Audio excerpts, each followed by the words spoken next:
अभी तो इंडिया में ये सिर्फ चालू हुआ है। अभी तो बहुत सारी एसेट्स ऐसी हैं जो अभी फाइनेंशियलाइज होनी बाकी हैं।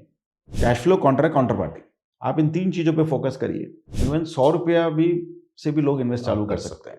3 चीज़ बहुत इंपॉर्टेंट होती है रियल एसेट में कि आपका कैश फ्लो प्रेडिक्टेबल होना चाहिए, आपके पास में कॉन्ट्रैक्ट होना चाहिए लॉन्ग टर्म, और आपका जो कॉन्ट्रैक्ट या कंसेशन और आपकी काउंटर पार्टीज जो है वो अच्छी होनी चाहिए, जहाँ से पैसा आ रहा है। सरकार हो गई। हाँ, तो मैं 3 C's बोलता हूँ इसको, cash flow, contract, counter party. आप इन 3 चीज़ों पे फोकस करिए कि भाई मेरी इनकम कहाँ से आ रही है, कौन मेरे को पे कर रहा है, उसकी क्रेडिबिलिटी क्या है, उसकी क्रेडिट वर्दीनेस क्या है, कितने लंबा टाइम की मेरी कॉन्ट्रैक्ट की विजिबिलिटी है, और मेरे देयरफॉर कैश फ्लो प्रेडिक्टेबल है या नहीं है। एंड सबसे बड़ा बेसिक तो ये है कि एसेट की क्वालिटी अच्छी होनी चाहिए। क्या थ्रेशोल्ड है किसी इंडिविजुअल को इन्वेस्ट करने के लिए? सो रीट तो सारी पब्लिक रीट्स हैं। हाँ। तो इवन 100 रुपया भी से भी लोग इन्वेस्ट चालू कर सकते हैं। सो एक यूनिट 100 रुपए की, 300 रुपए की, वो डिपेंड करता है कि जिस इन्वेट ने जब आए तो उसने उसकी फेस वैल्यू क्या बनाई है। म्यूचुअल फंड में वो जैसे म्यूचुअल NFO फंड में आते होती हैं है, या हाँ। जब आते हैं आप और पैसे वो ले लीजिए। और वो एक यूनिट की प्राइस क्या चल रही है, हाँ। आज मार्केट में प्राइस क्या चल रही है। ठीक है। राइट?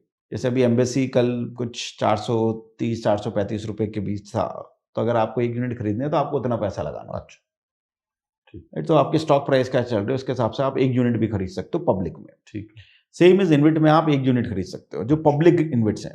जो public InvIT is infrastructure investment trust, तो वो इंफ्रास्ट्रक्चर एसेट्स के लिए है।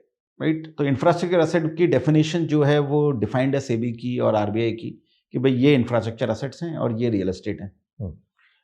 दोनों के काम सेम है। एक Right? रियल एस्टेट दोनों में के- इन्वेस्ट करते हैं, एक हाँ, इंफ्रास्ट्रक्चर एक इंफ्रास्ट्रक्चर में करते हैं। तरीका क्या सेम क्या है। हो गया? सड़क, उसमें आपके हाईवेज आ गए, रोड आ गए आपके।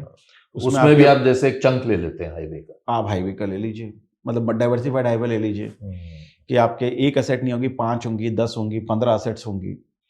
और हाईवे में भी 2 मॉडल होते हैं। एक होता है आपका एन्युटी मॉडल, जिसमें आपका पैसा NHI से आ रहा है हर 6 महीने में, और आपको ट्रैफिक रिस्क नहीं है। तो उस पर कितना ट्रैफिक जा रहा है नहीं जा रहा है उससे आपको मतलब नहीं है, आप रोड को बराबर मेंटेन कर लीजिए और आपको पैसा मिलता रहता है।